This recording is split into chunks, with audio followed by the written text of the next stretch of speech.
33% of you said not very comfortable, and then 29% of you said, I have no clue what to do. And that's perfectly fine because you're not expected to know everything in the beginning, right? You don't know what you don't know.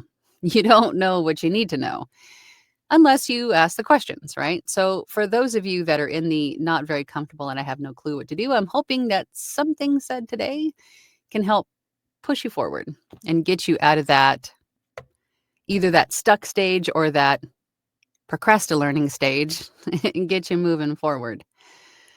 So, what do? You have a manuscript, and I'll tell you one question that I get a lot is once I have the manuscript, do I read through it first? And I think you should. There may be some instances where you might get away with not having to if it's maybe straightforward self-help, something not very technical or something more or less like commentary, perhaps. Because even in those instances, you may want to read through it just to see if there are any topics that you are unfamiliar with or words you need to look up the pronunciation of or the meaning of so you sound like you know what you're talking about, right? But for the majority of the books that you get, you should definitely read through them first. And especially with fiction, because you want to get an idea of who all the characters are, right? Is the book written from first person, third person? Um, do any of the characters have particular personalities that remind you of, characters in books, shows, movies? Do they have accents? Do they use certain dialects? Do they have what kind of attitudes and personalities do they have? And then start building character sheets as you go along. And then in also through that initial read through, if you have any questions about, let's just say, for example, this is a fantasy book and it has names of places and people that may be difficult to pronounce. You definitely might want to have the author help you out with the correct pronunciation of those places. Um, what was the other thing that I was just going to touch on in terms of characters? The character sheet.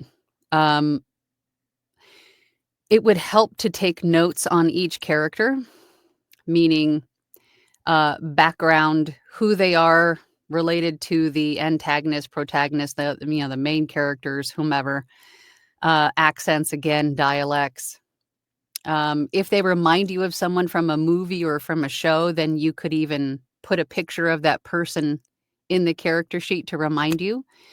If you have questions about character voice development, right? A particular voice for a particular character, and you're not quite sure if it's going to work or not, then, when in doubt, ask the author.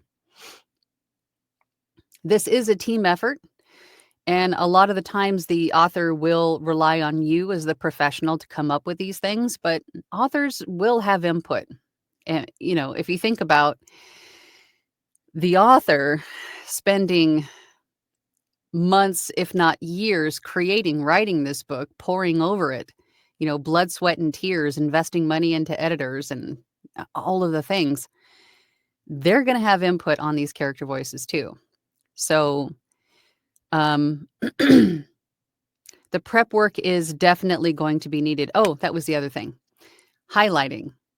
Going through your manuscript, and as you're developing these characters or taking notes on these characters, you can go through and assign each character's dialogue in a different color or different highlight. So as you're narrating through, you can see like whose voice is coming up, right? As you're reading through, you can see the pink and you're like, oh, okay, that's the main female character. And then you see the blue, that's the main male character, so on and so forth. So at a glance, your brain has a moment to go, okay, switch into that next voice. That's a good reason to read through it. Not only that, but the plot, when to build tension or if there's something coming up, when to leave dramatic pauses because it's coming up next, so on and so forth.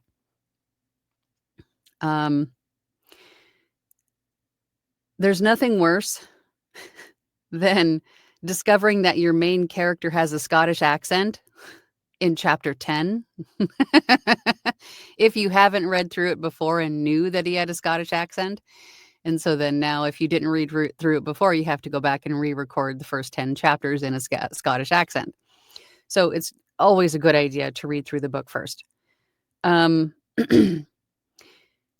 Also, the pronunciation or any other notes that you have for yourself, you can mark up the manuscript as well. Another question I get a lot is, should I print out the manuscript? And ideally, ultimately do whatever works for you, but you don't have to print out a bunch of paper if you don't need to. Most authors, if not all, will have a digital copy of their manuscript. I would think they would all have a digital copy of their manuscript. They will send that to you in typically either a PDF or a Word document. If they don't have it in that format and they have it only as an EPUB or something like that, cloudconvert.com is a great website to use where you can plug in just about any format of any kind of file and ask it to convert it into something else. So if the client sends you an EPUB document, you can put it into Cloud Convert, ask it to change it into either a Word doc or a PDF, depending on what you have available to you. And you upload it into there and it'll convert it and spit it back out, and then you download it and then you get to work. So that's a great helpful tip. And Cloud Convert it's free. It's free to use. It's saved me many times. What else? In terms of starting the audiobook, using the table of contents as a guide to break up the different files, because the audiobook is not going to be one continuous file. Every separate section is going to be a different file. So you'll have the opening credits. There's usually an introduction or preface, acknowledgments, something like that. And then chapter 1, chapter 2, chapter 3, so on and so forth down the line. And then the prologue about the author.